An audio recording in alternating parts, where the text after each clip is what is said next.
प्यारे बच्चों, आज एक हम इलेक्ट्रिक डाइपोल का ऐसा क्वेश्चन करने वाले हैं जो कि प्यारे बच्चों डिफ़िकल्ट है और आपको समझाना मुझे बहुत ही ज़रूरी है और क्वेश्चन बहुत ही ज़्यादा इम्पोर्टेंट है क्योंकि ये क्वेश्चन आपके बोर्ड एग्ज़ाम में आ भी चुका है। तो चलिए इस प्यारे से क्वेश्चन को प्यारे बच्चों पढ़ते हैं और सवाल शुरू करते हैं। और प्यारे बच्चों, एक वीडियो को लाइक कर दीजिएगा और चैनल को प्यारे बच्चों सब्सक्राइब ज़रूर कीजिएगा। देखिए क्वेश्चन क्या है, इम्पोर्टेंट क्वेश्चन है कि दो एक जैसे वैद्युत द्विध्रुव AB तथा CD जिनके प्रत्येक के द्विध्रुव आघूर्ण P हैं, ठीक है ना? तो चित्र में प्यारे बच्चों क्या है, चित्र में बना देता हूँ प्यारे बच्चों कि ये A है और B है, ठीक है ना? ये जो सीधा वाला देख रहे हो आप क्या है, AB है और एक CD है प्यारे बच्चों, तो C और D एक है, ठीक है ना? C और D है और यहाँ पे प्यारे बच्चों चित्र में चित्र छोटा-सा वहाँ बना था, ये प्लस Q है और ये क्या है प्यारे बच्चों, माइनस Q है और ए पे क्या है प्यारे बच्चों, प्लस क्यू है और बी पे क्या है, माइनस क्यू है। तो इलेक्ट्रिक डाइपोल बन गया। इन दोनों का जो वैद्युत द्विध्रुव आघूर्ण है प्यारे बच्चों, पी है। यानी ए बी का जो है यहाँ पे पी ए बी, यानी कह सकते हैं कि ए बी का जो प्यारे बच्चों, ए बी का जो आघूर्ण है वो कितना प्यारे बच्चों, पी है। और जो सीडी का है, सीडी का आघूर्ण है वो भी प्यारे बच्चों कितना है, पी है, ठीक है। और 120 कोण पर चित्रानुसार रखें, माने इन दोनों के बीच प्यारे बच्चों कितने अंश का कोण है प्यारे बच्चों, देखो 120 अंश का कोण है ना, 120 अंश का कोण है। यानी ये 90 अंश का हो गया, ये वाला 30 अंश का हो गया, ठीक है, 120 अंश का कोण है। इस संयोजन का परिणामी द्विध्रुव आघूर्ण ज्ञात कीजिए। यदि प्लस x दिशा में एक समान विद्युत क्षेत्र E आरोपित हो, तो संयोजन पर कार्य करने वाले बल आघूर्ण का मान ज्ञात कीजिए, ठीक है ना? तो पहले हमको विद्युत द्विध्रुव आघूर्ण बताना है। तो देखिए आपने एक वेक्टर वाला चैप्टर पढ़ा होगा।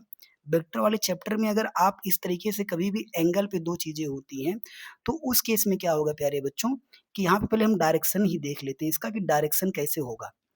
तो आपको पता है कि जो इलेक्ट्रिक डाइपोल होता है उसका डायरेक्शन क्या होता है प्यारे बच्चों? माइनस से प्लस की ओर होता है। यानी इसका जो डायरेक्शन होगा प्यारे बच्चों, अगर देखा जाए, इसका डायरेक्शन होगा प्यारे बच्चों ऊपर की ओर, ठीक है ना? और इसका डायरेक्शन होगा प्यारे बच्चों यहाँ पर, ऐसे होगा। यानी इन दोनों को अगर प्यारे बच्चों इस पॉइंट पे देखें, तो इसका तो डायरेक्शन हो गया प्यारे बच्चों इस साइड, ठीक है ना? और इस AB का डायरेक्शन जो होता है माइनस से प्लस की ओर, तो इसका डायरेक्शन कहाँ होगा प्यारे बच्चों? इसका डायरेक्शन होगा ऊपर की ओर, ठीक है? तो यहाँ पे कितने अंश का कोण बन रहा है? यहाँ पे बन रहा है प्यारे बच्चों 120 अंश का कोण यहाँ पे बन रहा है। तो यहाँ पे कभी भी ऐसी चीज़ें आती हैं कि अ, अगर 2 सदिश की दिशा अलग-अलग होती है, तो उसके लिए हमारा सूत्र क्या होता है प्यारे बच्चों? इस केस के लिए हमारा फ़ॉर्मूला क्या होता है? आपने पढ़ा होगा, परिणामी सदिश के लिए आपने पढ़ा होगा, परिणामी सदिश, परिणामी के लिए आपने पढ़ा होगा R बराबर, अगर 2 इस तरीके से होते हैं तो A स्क्वायर धन B स्क्वायर धन 2AB कॉस थीटा। ये प्यारे बच्चों आपने फ़ॉर्मूला पढ़ रखा है, क्लास 11 का फ़ॉर्मूला है और ये किस चैप्टर का है? सदिश विश्लेषण वाले चैप्टर का ये फ़ॉर्मूला है, ठीक ना? R बराबर A square B square plus 2AB cos theta. और प्यारे बच्चों किसमें होता है? ये रूट के अंदर होता है। किसके अंदर होता है यहाँ पे? अंडर रूट भी हम लगा देते हैं। R बराबर under root A square B square plus 2AB cos theta होता है। तो यहाँ पे अगर प्यारे बच्चों हम P के केस में निकालेंगे, तो P बराबर हमारा क्या होगा आप बताइए? हो जाएगा PAB का स्क्वायर प्लस PCD का स्क्वायर प्लस प्यारे बच्चों 2PAB इंटू PCD इंटू प्यारे बच्चों क्या हो जाएगा? कास 120 अंश और पूरे का प्यारे बच्चों क्या रहेगा? वर्गमूल रहेगा, ठीक है? अब चलिए मान रखते हैं सबका एक-एक बार। तो P बराबर हो जाएगा हमारा, P बराबर PAB का मान कितना है? P है और PCD का मान भी क्या है? P है। तो यहाँ लिख देंगे प्यारे बच्चों, देखिए P का स्क्वायर प्लस P का square plus 2P into P कास 120 अंश, ठीक है ना? ये प्यारे बच्चों इतना हमारा बनेगा जब आप सबका मान रख दोगे, ठीक है ना? जब इन सबका मान रख दोगे तो आपका हो जाएगा P स्क्वायर धन P स्क्वायर धन 2PP कॉस 120 अंश। अब देखिए क्या होगा? कॉस 120 अंश का मान कितना होता है प्यारे बच्चों? तो आप कहोगे सर -1/2 होता है, तो P square plus P square plus 2 देखो p गुणे p ये भी p स्क्वायर हो जाएगा और cos 120 अंश का मान हो जाएगा -1/2 और पूरा किसमें रहेगा प्यारे बच्चों? पूरा हमारा रहेगा रूट के अंदर, ठीक है ना? अब देखिए ये देखो 2 से 2 हम काट ही देंगे, 2 से 2 हम काट ही देंगे, तो हमारा आ जाएगा p बराबर अंडर रूट p स्क्वायर धन p स्क्वायर माइनस का प्यारे बच्चों कितना आ जाएगा? माइनस का p स्क्वायर, ठीक है ना?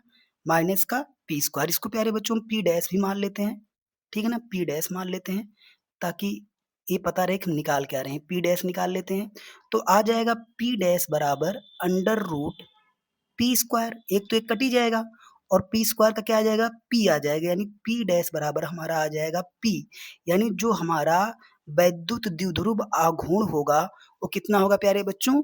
पी होगा, ठीक है? क्योंकि क्वेश्चन में कह रहा था कि वैद्युत द्विध्रुव आघूर्ण ज्ञात कीजिए, तो वैद्युत द्विध्रुव आघूर्ण कितना होगा प्यारे बच्चों? हमारा पी ही होगा, ठीक है?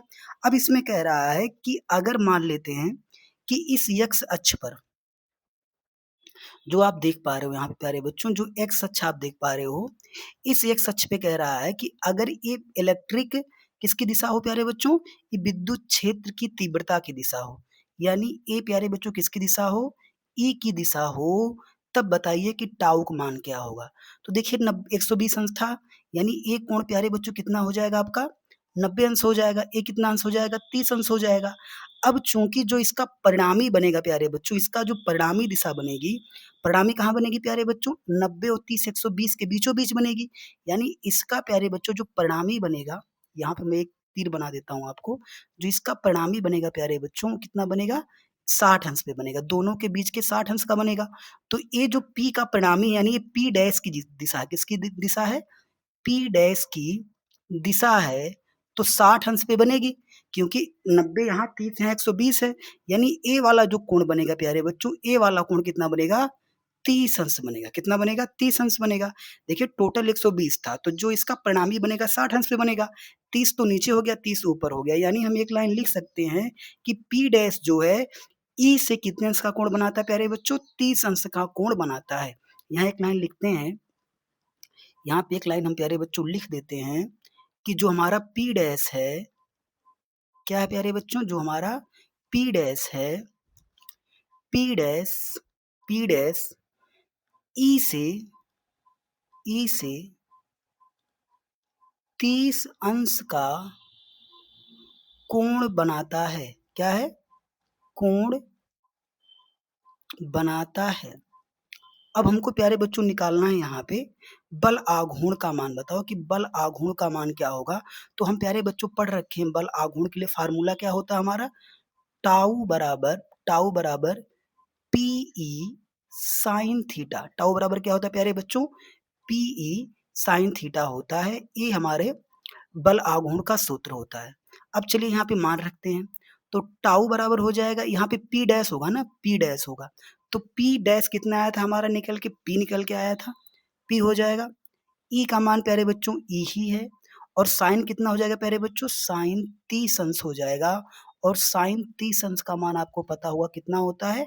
1/2 होता है। तो यानी हमारा जो टाउ निकल के आएगा प्यारे बच्चों, टाउ निकल के आएगा PE/2। मात्रक क्या हो जाएगा इसका? न्यूटन इंटू क्या होता है प्यारे बच्चों? इसका मात्रक न्यूटन इंटू मीटर होता है। तो ये हमारा दूसरा उत्तर निकल के आ गया, टाउ बराबर PE/2। और बहुत ही बेहतरीन प्यारे बच्चों सवाल था जो कि मैंने आपको समझाया। अगर कोई दिक्कत हो प्यारे बच्चों कमेंट बॉक्स में बताइएगा और इससे क्वेश्चन समझ में आया हो तो एक लाइक करिएगा, चैनल पे नए हैं सब्सक्राइब करिएगा। मिलते हैं प्यारे बच्चों अगली वीडियो में।